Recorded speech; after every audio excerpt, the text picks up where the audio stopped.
नेपाल, ये नाम सुनते ही हमारे मन में पहला ख्याल माउंट एवरेस्ट का आता है। लेकिन माउंट एवरेस्ट के अलावा भी इस देश में बहुत कुछ है जिसको एक्सप्लोर किया जा सकता है, जैसे कि प्राचीन मंदिर, सांस्कृतिक धरोहर, प्राकृतिक सौंदर्य और एडवेंचर स्पोर्ट्स। इसकी राजधानी काठमांडू है। आज मैं और मेरा दोस्त रक्सौल बॉर्डर के थ्रू काठमांडू ट्रेवल करेंगे और रास्ते में ऊंचे पहाड़, घने जंगल, खूबसूरत नदियों के नज़ारे को लेते हुए जाएंगे। तो आइए शुरू करते हैं अपना सफर। एज ए इंडियन अगर आप नेपाल बाइक से ट्रेवल करना चाहते हैं तो नेपाल इमिग्रेशन ऑफिस में बाइक के लिए परमिट लेनी पड़ेगी, जिसके लिए आपको 200 नेपाली रुपीस पर डे के अकॉर्डिंग पे करना पड़ेगा। साथ ही आपके पास बाइक का ओरिजिनल आरसी और ड्राइविंग लाइसेंस होना चाहिए।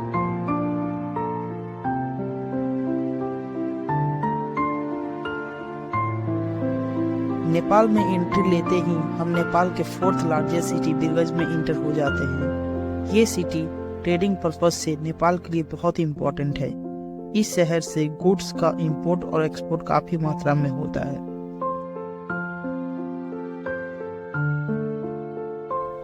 वैसे बिरगंज से काठमांडू जाने के लिए मेनली 4 रूट्स हैं, लेकिन हम लोग सबसे शॉर्टेस्ट रूट से काठमांडू जाएंगे, जो हेतौड़ा होते हुए दक्षिण काली के रास्ते काठमांडू जाता है। इसकी टोटल डिस्टेंस 136 किलोमीटर है। दक्षिण काली में एक बहुत ही प्राचीन मंदिर भी है, जिसको हम लोग जरूर विजिट करेंगे।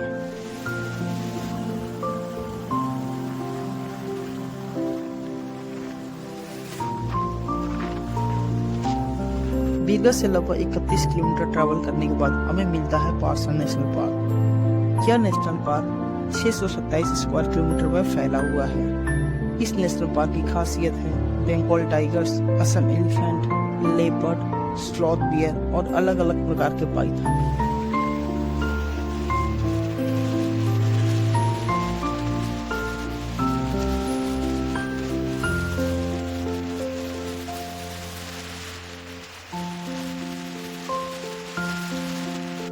पारसा नेशनल पार्क को क्रॉस करने के बाद हम पहुंच गए हेतौड़ा सिटी।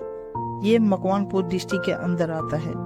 ये शहर नेपाल के साउदर्न पार्ट और काठमांडू के बीच मुख्य मार्ग पर स्थित है।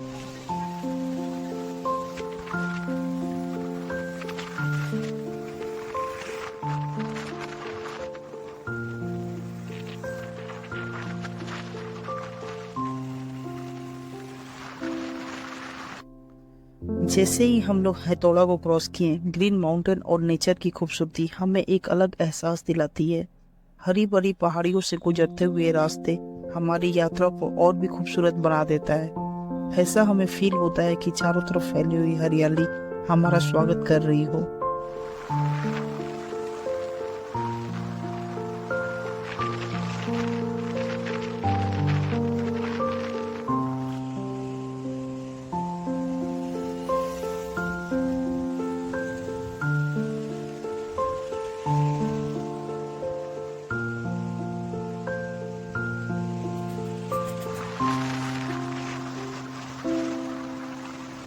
त्रिखंडी ये जगह रक्सौल से ऑलमोस्ट 72 किलोमीटर है। वीकेंड पर यहाँ हम लोग रिवर किनारे बैठकर पिकनिक का आनंद लेते हैं। मोस्टली सैटरडे को यहाँ बहुत ही ज़्यादा क्राउड होता है, क्योंकि सैटरडे ही ऐसा डे होता है जहाँ नेपाल में हॉलीडे माना जाता है।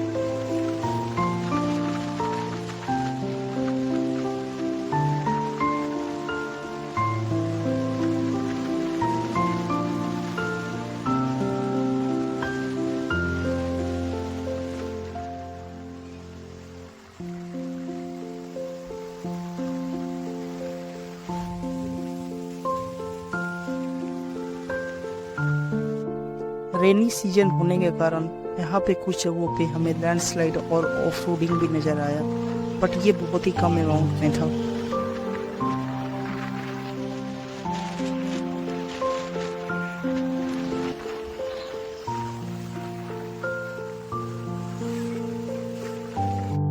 कुछ घंटों के सफर के बाद हम लोग नेपाल के एक बेहद खूबसूरत विलेज में पहुंच जाते हैं। यह गांव वाकई ही बहुत खूबसूरत है, क्योंकि चारों तरफ से ऊंचे पहाड़ों के बीच में बसा हुआ ये गांव आपको कुछ देर रुकने के लिए मजबूर कर देगी। लेकिन हम लोग जल्द से जल्द काठमांडू पहुंचना चाहते थे, इसलिए हम लोग अपनी राइड को कंटिन्यू करते हुए आगे निकल गए।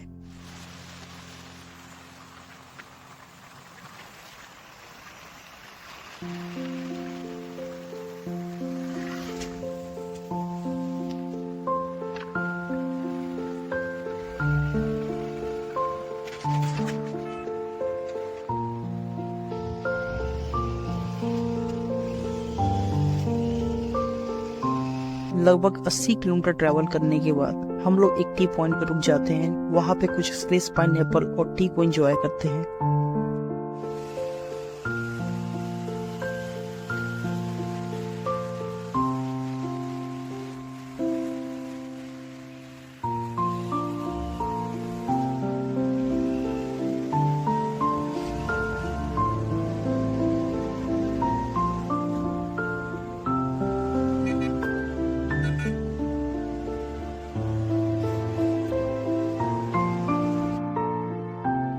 ऑलमोस्ट 100 किलोमीटर राइड करने के बाद हम लोग पहुंच जाते हैं कुलखेनी और यहाँ हमें एक बहुत ही खूबसूरत लेक नजर आता है। थोड़ी पूछताछ करने के बाद हमें मालूम चलता है इस लेक का नाम इंद्र सरोवर लेक है। यह एक आर्टिफिशियल लेक है जो नेपाल के लार्जेस्ट आर्टिफिशियल लेकों में से एक है।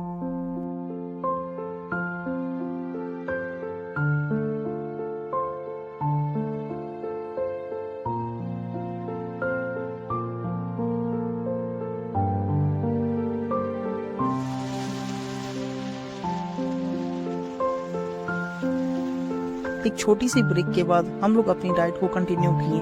कुछ टर्निंग रास्तों को एंजॉय करते हुए हम लोग पहुंच जाते हैं दक्षिण काली। यहाँ पे एक बहुत ही प्रसिद्ध काली माता का मंदिर है। हम लोग डिसाइड करते हैं काठमांडू जाने से पहले माता का दर्शन करेंगे। मंदिर तक पहुंचने के लिए एक छोटा सा ट्रैक करना होता है। सीढ़ियों से नीचे उतरकर हमें लगता है कि हम प्रकृति का और करीब पहुंच गए हैं। मंदिर के चारों तरफ का वातावरण इतना शांत और खूबसूरत होता है कि पूजा करने के बाद हम डिसाइड करते हैं कुछ देर हम लोग यहीं पे रुकेंगे।